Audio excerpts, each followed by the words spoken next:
Suzuki on öelnud kunagi nii. Kahtlemata näed sa sind tabavat mõõka, kuid sa ei luba oma meelel sellesse takerduda.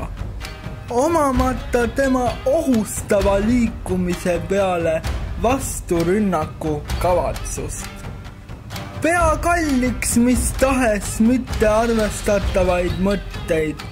Sa lihtsalt tajud vastase liikumist. Sa ei lase oma meelel sellest topata. Sa liigud edasi just sellisena, nagu sa oled.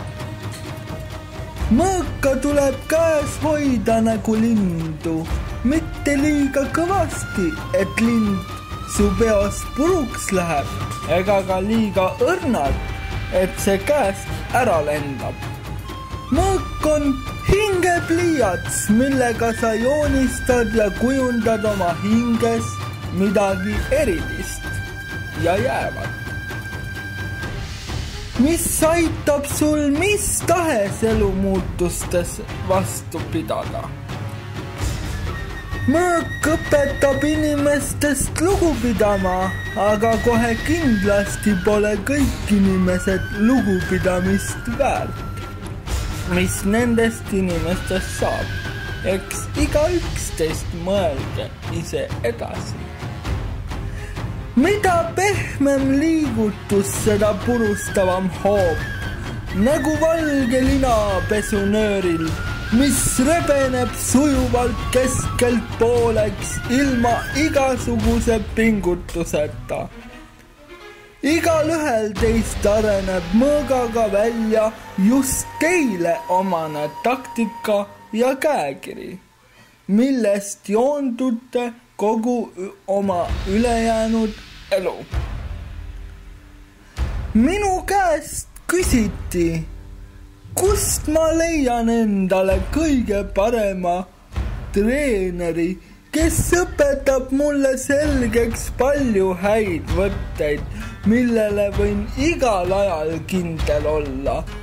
Minu vastus oli temale ainult enda seest. Tahe on kõige parem treener, mida inimene üldse endale võib soovida.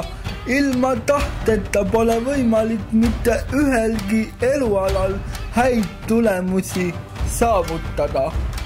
Ning mida suurem on tahe, seda kindlamalt võib ennast tunda.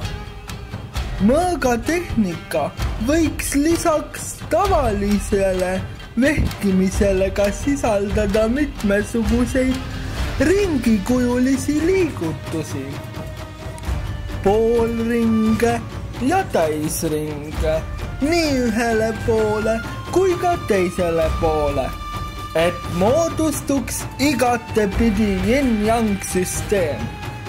Jääge ellu või sulge ära, peaasi, et ei unustaks nii elule kui ka surmale näkku naeratada.